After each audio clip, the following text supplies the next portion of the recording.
कि आप लोग मल्टी टाइम फ्रेम एनालिसिस कैसे कर सकते हो। और अगर आप इस पूरी वीडियो को देख लेते हो तो इसके बाद इस टॉपिक पे आपको कोई और वीडियो देखने की जरूरत नहीं पड़ेगा, इसकी गारंटी मैं ले सकता हूँ। तो इस वीडियो को आप लोग लास्ट तक देख लेना। तो चलो इसे स्टार्ट कर देते हैं। तो गाइस सबसे पहले हम लोग जान लेते हैं कि हमें मल्टी टाइम फ्रेम एनालिसिस की जरूरत क्यों पड़ती है, हमें क्यों इसे करना चाहिए या सीखना चाहिए। तो गाइस हम लोग मल्टी टाइम फ्रेम का यूज इसलिए करते हैं कि हम अपनी एंट्री और एग्जिट को सही कर पाएं, जितना जल्द से जल्द हम एंट्री ले पाएं, और जब मोमेंटम गायब हो रहा हो तो हम जितना जल्द से जल्द एग्जिट कर पाएं। इसीलिए हमें मल्टी टाइम फ्रेम एनालिसिस सीखना चाहिए। तो अगर आप इसे सीख जाते हो तो आप इसे इन्वेस्टमेंट में भी यूज कर सकते हो, स्विंग ट्रेडिंग में भी, और इंट्राडे में आप इसे यूज कर सकते हो। जैसा कि आप देख ही रहो कि मैं इंट्राडे के लिए आपको 6 टाइम फ्रेम बताने वाला हूँ और स्विंग ट्रेड के लिए 3 और इन्वेस्टमेंट के लिए भी 3 टाइम फ्रेम मैं आपको बताने वाला हूँ। तो गाइस सबसे पहले हम लोग जान लेते हैं कि अगर आपको इन्वेस्टमेंट करना है तो आपको कौन कौन से टाइम फ्रेम देखने होंगे और क्यों देखने होंगे। तो गाइस अगर आप इन्वेस्टमेंट करते हो तो आपको सबसे पहले मंथली का टाइम फ्रेम देखना है, क्योंकि हमें 1 साल से लेकर 5 साल के लिए इन्वेस्ट करना है। तो हमें सबसे पहले मंथली का टाइम फ्रेम सबसे बड़ा टाइम फ्रेम होता है, तो हम लोग इसी को देखेंगे सिर्फ ये पता करने के लिए कि वो कैंडल फॉर्म कैसी हुई है, क्या वो एक स्ट्रॉन्ग कैंडल है या नहीं, सिर्फ यही देखने के लिए। और जो कुछ भी हमारी एनालिसिस होगा कि हमें एंट्री कब करना है, या ये स्टॉक इतना नीचे आ जाएगा तब एंट्री करना है, या ये टारगेट होगा, ये मेरा स्टॉप लॉस होगा, ये सब हमें अपने वीकली के टाइम फ्रेम पे करना है, और हमें एंट्री एग्जिट करना है अपने डेली के टाइम फ्रेम पे। ठीक है, तो अब हम जान लेते हैं कि अगर आप एक स्विंग ट्रेडर हो तो आपको कौन कौन से टाइम फ्रेम देखने चाहिए। तो आपको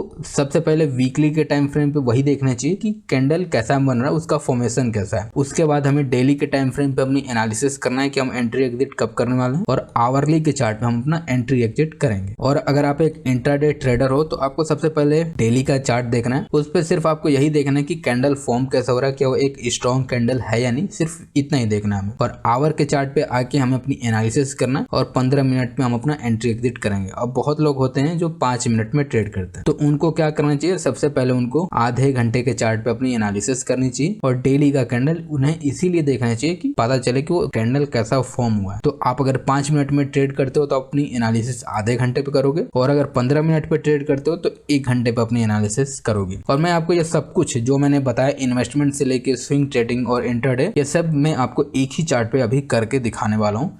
तो भाई जैसा कि ये मैंने BSOF का चार्ट इधर लगा रखा है, तो हम लोग सबसे पहले इन्वेस्टमेंट से शुरू कर लेते हैं। कि इसे आप जैसा कि देख रहे हो कि मैंने मंथली का टाइम इधर सिलेक्ट कर लिया, तो हम लोग इसे सबसे पहले देख लेते हैं कि कैंडल फॉर्म कैसा हो रहा है। तो आप इसे देख ही सकते हो कि एक बुलिश कैंडल है, 6% का रिटर्न भी दिया। पिछले मैंने 12% का रिटर्न दिया था, तो एक डिसेंट सी कैंडल है, अच्छी कैंडल है। ठीक है, हमने कैंडल देख लिया। अब हम यहाँ से अपना वीकली के टाइम फ्रेम पे आ जाते हैं अपनी एनालिसिस करने के लिए। अब मैंने इतना कर लिया। अब मेरे को जैसे एक यहाँ सपोर्ट लेवल दिख रहा है, अब मैं यहाँ इस तरह से एक रेंज ड्रॉ कर देता हूँ जिसमें हमें सपोर्ट लेवल मिल जाए, और मैं इसे थोड़ा इस तरह से बड़ा कर देता हूँ कि ये अच्छे से कवर हो जाए। तो अब हमारा एक सिंपल सा पैटर्न बन गया कि ये पहले रेजिस्टेंस हुआ करता था, फिर गया, फिर अब यहीं से आके बाउंस बैक करने की कोशिश कर रहा है। तो ये फिर इसका एक सपोर्ट बन गया जहां से ये भागने की कोशिश कर रहा है। चाहे आप इस तरह से अगर एक ट्रेंड लाइन ड्रॉ कर देते हो तो ये आपका एक ट्रायंगल पैटर्न बन गया। तो ये हमारा एनालिसिस हो गया। अब हम देख लेते हैं कि हमें अपना टारगेट क्या रखना है। अब जैसे कि हमें इन्वेस्टमेंट देख रहे हैं तो हमें 5 साल के लिए कम से कम करना है, तो हम अपना टारगेट रखेंगे कि भाई इसका हाई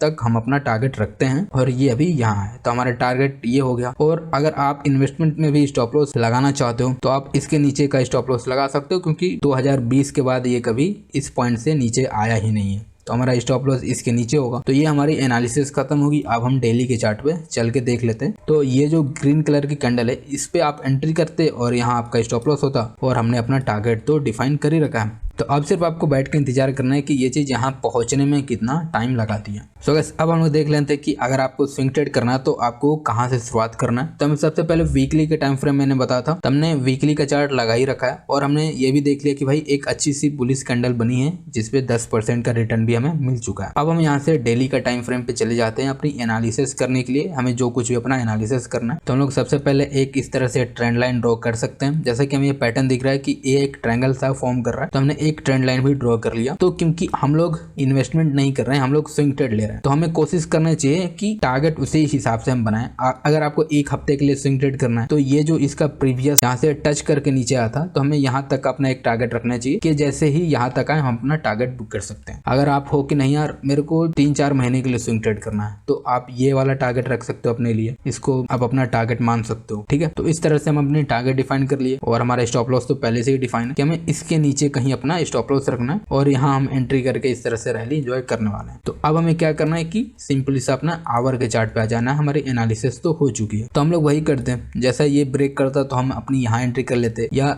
हमें अगर मान लो इसी दिन पता चलता तो जब इस लेवल को ये ब्रेक करता तब हम यहाँ कहीं एंट्री करते और इस तरह से अपना इसके नीचे स्टॉप लॉस रखते और ये अपना टारगेट, या जो मैंने अगर आपको 3 से 4 महीने के लिए प्ले करना है तो आप अपना ये टारगेट रख सकते थे। तो अब हम लोग बात कर लेते हैं कि अगर आपको इंट्राडे ट्रेड करना है तब आपको कहाँ से शुरुआत करना है, और बहुत सारे लोग इसी का इंतजार भी कर रहे होंगे। तो सबसे पहले मैं ये लाइनें हटा देता हूँ। तो देखो इंट्राडे में जैसा कि मैंने 2 चीजें बताया था, तो मैं आपको 15 मिनट के टाइम फ्रेम पे कैसे ट्रेड करना है वो बता देता हूँ, और 5 मिनट का टाइम फ्रेम सिमिलर ही होता है, ज्यादा फर्क नहीं होता है, तो मैं उसे भी फटाफट कवर कर दूंगा। तो हमें सबसे पहले डेली का चार्ट मैंने लगा रखा है और हमें ये देखना है कि भाई कैंडल कैसी फॉर्म हुई है। तो कैंडल स्ट्रॉन्ग फॉर्म हुई है, तो अब हमें देखना है कि कल के लिए क्या ट्रेड हो सकता है, या आप इसके थोड़े पीछे भी आ सकते हो देखने के लिए कि मान लो हमें ये कैंडल दिख गया, ठीक है, कि ये एक ठीक ठाक से कैंडल बनी है, हमें इसके अगले दिन एंट्री करने के लिए देखना है। तो अब हमें क्या करना है, यहाँ से अपना आवर के चार्ट पे चले जाना है। तो इसके बाद हमें अपनी एनालिसिस करना था कि हम इसमें एंट्री कहाँ कर सकते हैं। तो इस तरह से फिर हम लोग एक ट्रेंड लाइन लेते हैं और इस तरह से मेरे को दिखता है कि हाँ यार ये ट्रेंड लाइन ब्रेक हो जाती है तो हमें एक अच्छा सा कुछ मिल सकता है। मान लो ये अभी हुआ ही नहीं है, ये चीज आप इस तरह से देख सकते हो कि ये चीज हुई ही नहीं है, सिर्फ ये चीज ऐसी है, ठीक है। तो ये हमारी एनालिसिस होगी। अब हम अपना 5 मिनट के टाइम फ्रेम या 15 मिनट के टाइम फ्रेम पे चले जाते हैं एग्जीक्यूट करने के लिए। तो वही सिंपल सी स्ट्रेटजी कि जब ये ब्रेक करता है इस चीज़ को यहाँ, तब आप एंट्री कर सकते हो, इसके नीचे स्टॉप लॉस रख सकते हो और इस तरह से रैली एंजॉय कर सकते हो। अब मैं आपको फटाफट ये सब कुछ मैं क्लीन कर देता हूँ और मैं आपको 5 मिनट पे अगर आप ट्रेड करते हो तो वो भी दिखा देता हूँ। तो आपको सिंपल सा क्या करना है कि सबसे पहले हमने डेली का चार्ट देख लिया कि कैंडल स्ट्रॉन्ग बनी है। उसके बाद हमें क्या करना है कि 30 मिनट के टाइम फ्रेम पे आ जाना है और इस तरह से देख ही रहो कि अच्छा खासा रैली हो चुका है। तो सिर्फ वही करना है हमें कि एक ट्रेंड लाइन इस तरह से लेना है, ड्रॉ करना है, और यहाँ भी आपको सिंपल सा एक ट्रायंगल पैटर्न देखने को मिल ही रहा है। तो इस तरह से हमने एक पैटर्न ड्रॉ कर लिया। अब हमें 5 मिनट के टाइम फ्रेम पे आ जाना है ट्रेड करने के लिए। तो इस तरह से आते हो तो आपको दिखता है कि हाँ भाई एंट्री हमारी यहाँ होती है, इस किसी पॉइंट पे एंट्री होती है और आप इसके नीचे अपना स्टॉप लॉस रख सकते हो या इसके नीचे अपना स्टॉप लॉस रख सकते हो।